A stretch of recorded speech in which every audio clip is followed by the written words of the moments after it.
So the wisdom of Sahaja Yoga is in understanding the limitations up to which you can go to express your anger, to express your revenge, so-called, on anyone whatsoever. But the best thing would be to leave it to the divine power, because everything is done by divine power. We all exist inside the divine power. We cannot think of anything else of that kind. I cannot give you an analogy how divine power works. For example, if there were no rays of the sun coming out of the sun, staying inside the sun, and all things working out,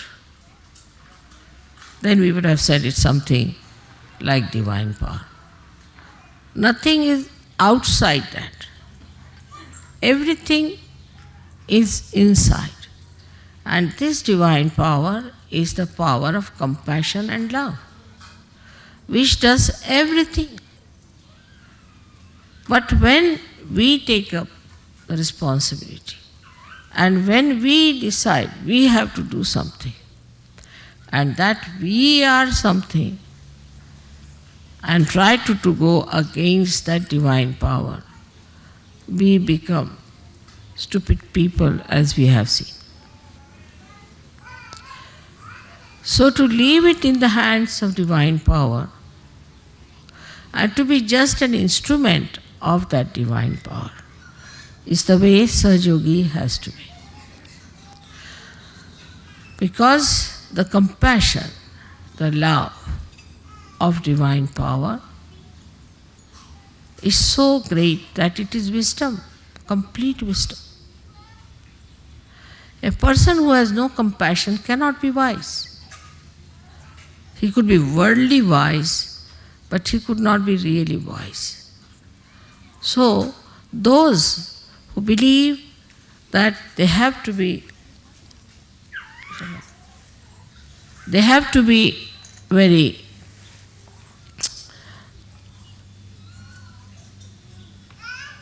accurate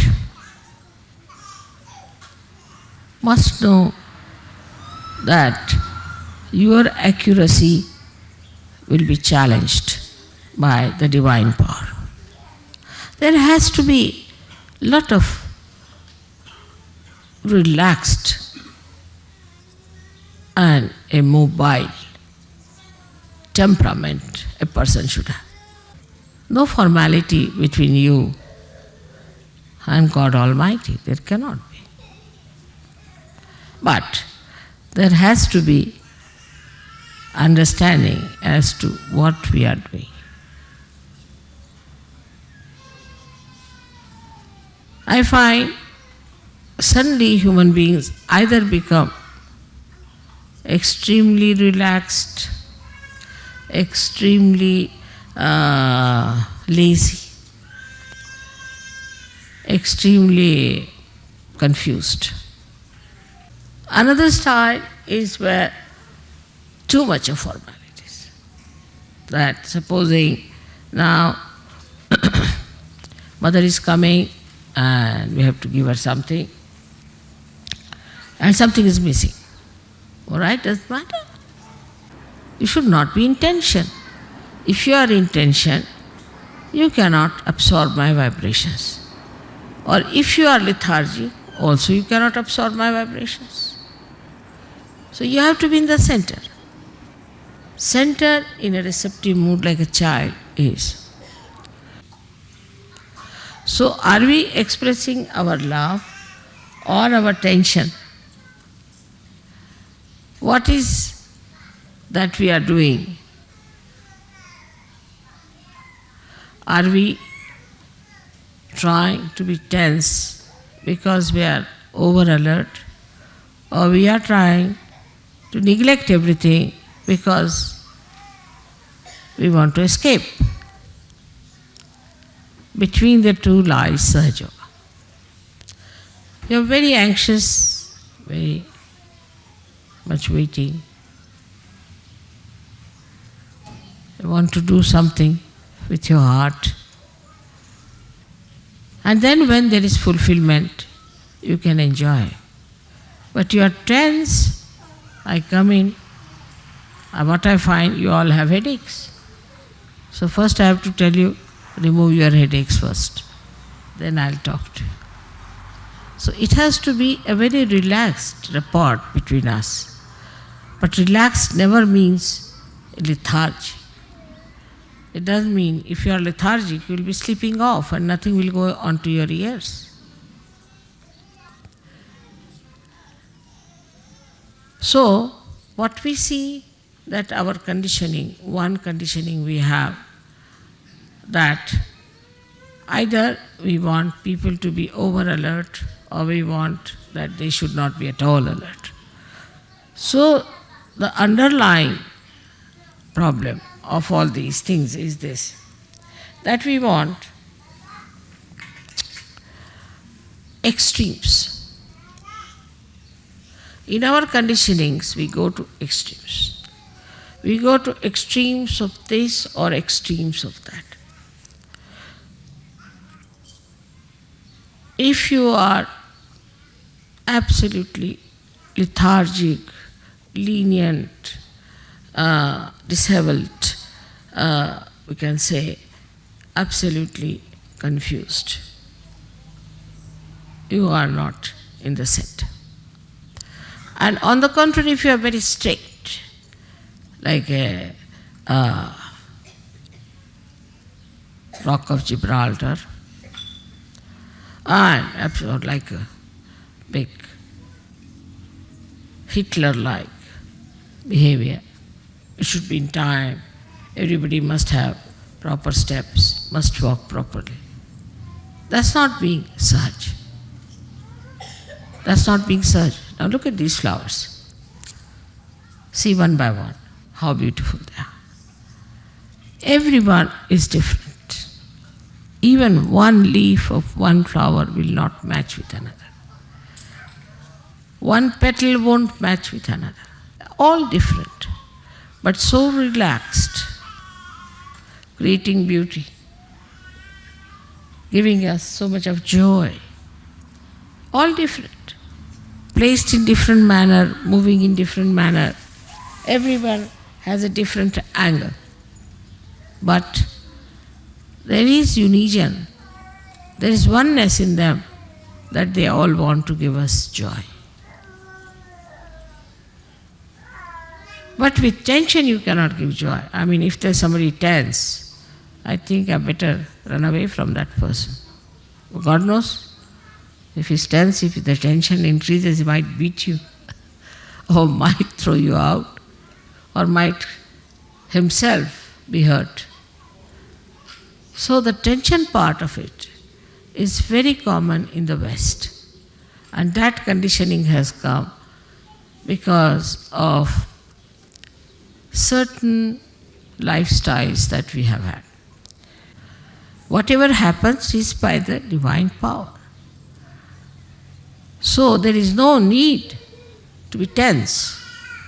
Then you will say, all right, then let us sit down and have a nice time. Everything will be done by the divine power. No. Divine power is going to work through your institutions, through your medium. So you have to be alert. I hope you understand what I am trying to say. That a person who is relaxed need not be a person who is lethargic, but alert. Alert you can be as well as you can be relaxed, because you are Sahajogis. You are not like other people. Other people, you take the name of the airport, and I don't know what goes wrong in their brain, suddenly they go off, they're off their heads. They go mad. Like today, we were going to the airport. Thank God everything, nobody was on the road. They must be having these hangovers, I said. last nights. And today that the streets were all right. I said, let's go easily. And after all, there's no problem. At home, everybody was thinking I'll be late. I said, I'm not going to be late. Reached there was a big queue. And nobody could get into the plane because there was such a big queue. Nobody could even book the seat. So, what was the need to be tense? And supposing you are tense, take a position. And then you do not get the plane. So what? At the most only there's one mishappening which is going to take place is our death. That is inevitable. Because we are born, so this body has to die. That's all. The rest of it is just a joke. So, even if you are tense or not tense, makes no difference.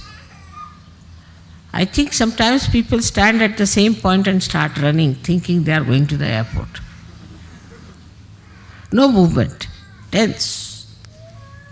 So first of all, we have to know that if we can reduce our tensions, heart will open. Heart has to open. After all, we are now in the ocean of joy and bliss. Why should we have any tension? But when we are in the ocean of joy and bliss, we are not drowning, we are swimming. So we have to swim. And this part, I think, is not understood by many people. Now we have conditionings of countries of different styles. Every country has different styles of conditionings.